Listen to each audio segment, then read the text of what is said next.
Hello everyone. तो आज का वीडियो है लेबर वेलफेयर थ्योरी के ऊपर, जिससे क्वेश्चन ईपीएफओ और एपीएफसी में ज़रूर आ सकता है।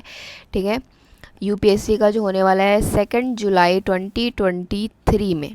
ठीक है, तो हम लोग लेबर वेलफेयर थ्योरी से स्टार्ट करते हैं। सबसे पहला labour welfare theory policing theory है। पुलिसिंग थ्योरी कहता है कि फैक्ट्री जो एक्सप्लॉइट करता है तो उससे बचाने के लिए हम लोग को लेबर को वेलफेयर देना पड़ेगा। फैक्ट्री एक्सप्लॉइट करता है, ये पुलिसिंग थ्योरी कहता है। एक पुलिस की तरह जो है वेलफेयर दे रहा है, नज़र रख रहा है। ठीक है, अब आता है रिलीजन थ्योरी। रिलीजन थ्योरी क्या कहता है? रिलीजन बेसिकली आपको पता ही है, रिलीजन में कर्मा होता है, तो ये बेसिकली कर्मा पे ही बेस्ड है। ठीक है, रिलीजन थ्योरी में दो वर्ड आते हैं, इन्वेस्टमेंट और एटोनमेंट। एटोनमेंट कहता है कि अगर आज गलत करोगे तो कल गलत मिलेगा। ठीक है, बेसिकली गॉड से हम लोग फॉरगिवनेस मांग रहे हैं फॉर आवर सिंस। ठीक है, तो उसी पे बेस्ड ये थ्योरी है। और इन्वेस्टमेंट बिल्कुल कर्मा कर्मा की तरह है। तो ये थ्योरी कहता है कि अगर गलत करोगे तो गलत मिलेगा। ठीक है, इस वजह से आप अच्छा करो, और इसी पे सोच के लोग जो है वेलफेयर लाते हैं, किसके लिए? लेबर लोगों के लिए। ठीक है, अब आता है फिलेंथ्रोपिक थ्योरी। तो फिलेंथ्रोपिक मतलब आप लोगों को पता ही होगा, फिलेंथ्रोपिक मतलब होता है love for Mankind. Love for Mankind. ठीक है, तो ये बिल्कुल इसी की तरह थ्योरी है। लव फॉर मैनकाइंड कहता है कि मैनकाइंड से इतना लव है कि वर्कर भी हैं तो उनके लिए हम लोग वेलफेयर लेके आ जा रहे हैं। ठीक है, ये हो गया। फिर आता है ट्रस्टीशिप थ्योरी। ट्रस्टीशिप थ्योरी कहता है कि देर इज़ ट्रस्ट। यहाँ पे जो है लेबर और लेबर वर्कर वर्कर एंड जो एम्प्लॉयर हैं उनके बीच जो है ट्रस्ट है। ठीक है, ट्रस्ट है तो उसको मेंटेन करके चलने के लिए वेलफेयर देना चाहिए। क्यों ट्रस्ट है? क्योंकि एम्प्लॉयर को हेल्प कर रहा है। कौन हेल्प कर रहा है? Labour, workers. वर्कर हेल्प कर रहे हैं, वर्कर हैं तभी तो फैक्ट्री चल रहा है, इसलिए दोनों के बीच ट्रस्ट है और इसीलिए वेलफेयर लाना चाहिए। इस ट्रस्टीशिप थ्योरी का दूसरा नाम पैटर्नलिस्टिक थ्योरी भी है।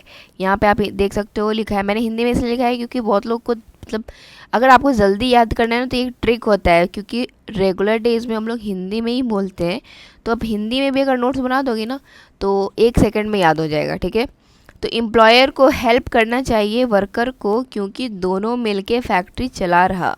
ठीक है, चला रहे होंगे, चलो जो भी चल सकता है। अब आता है प्लेकेटिंग थ्योरी। प्लेकेटिंग थ्योरी क्या है? तो प्लेकेटिंग थ्योरी कहता है कि वर्कर अच्छे से काम करेगा तो पीस होगा, इसलिए वेलफेयर करो। प्लेकेटिंग थ्योरी करता है अगर वर्कर अच्छे से काम करेगा तो पीस रहेगा, कोई स्ट्राइक वगैरह नहीं होगा, कुछ लॉकआउट नहीं होगा, ये सब वगैरह नहीं होगा। तो इसलिए वर्कर अच्छे से काम करे, फैक्ट्री में पीस हो, इसलिए वेलफेयर करो। प्लेकेटिंग थ्योरी ये कहता है।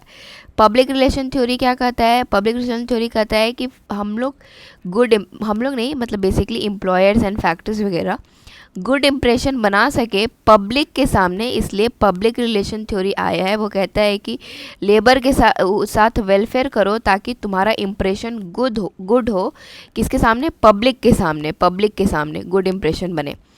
अब आता है फंक्शनल थ्योरी। फंक्शनल थ्योरी का दूसरा नाम है इफ़िशिएंसी थ्योरी भी, और ये क्वेश्चन जो है पूछ चुका है PYQ EPFO में। ठीक है, PYQ EPFO में क्या पूछा था कि कौन से थ्योरी का नाम जो है इफ़िशिएंसी थ्योरी भी है, तो इसका आंसर होगा फंक्शनल थ्योरी। तो ये कहता है कि वेलफेयर दो ताकि वर्कर जो है इफ़िशिएंट काम करे। वेलफेयर दो ताकि वेलफेयर देंगे हम किसको? वर्कर को। वर्कर को अगर हम वेलफेयर देंगे तो क्या होगा उससे? फिर इफ़िशिएंट काम होगा, और इफ़िशिएंट काम होगा तो हमारा फैक्ट्री क्या होगा? और ऊपर जाएगा। तो ये हो गया फंक्शनल थ्योरी। अब आता है सोशल थ्योरी। सोशल थ्योरी जैसा नाम है बिल्कुल, वो कहता है, यहाँ पे थोड़ा मिस्टेक हो गया है, इसको ठीक नोट्स वैसे मैं अगर आप लोग कमेंट सेक्शन में दो बोल पूछोगे तो मैं दे दूंगी। ठीक है, वैसे देखो यहाँ पे इंडस्ट्रीज़ होगा ये। ठीक है, सोशल थ्योरी कहता है कि इंडस्ट्रीज़ जो है बाउंड है कि वो इम्प्रूव करे कंडीशन ऑफ सोसाइटी। मतलब बेसिकली इंडस्ट्री क्या है? इंडस्ट्री जो है एक सोसाइटी का पार्ट है। इंडस्ट्रीज़ वगैरह जो है क्या है? सोसाइटी का पार्ट है। तो इंडस्ट्री के ऊपर ऊपर जो है इंडस्ट्री बाउंड है कि वो वेलफेयर करे ताकि जो है सबका वेलफेयर, फॉर एग्जांपल क्या? एम्प्लॉयमेंट दे। ठीक है, लेबर के साथ वर्कर के साथ जो है वेलफेयर करे। ठीक है, इन्वायरमेंट सही रहे, डैमेज नहीं करे। ठीक है, तो ये कुछ कंडीशंस हैं जो फैक्ट्रीज को फुलफ़िल करना पड़ता है। तो ये था मेरा सारा ही लेबर वेलफेयर थ्योरी, सारा ही मैंने नेट से निकाला है और सब कुछ आपको आसान भाषा में बता दिया है। और ये नोट्स भी है, अगर आपको चाहिए तो आप बोल दो, कमेंट करो, मैं प्रोवाइड कर दूँगी। थैंक यू सो मच, और please like share and subscribe कर देना प्लीज़ प्लीज़ प्लीज़।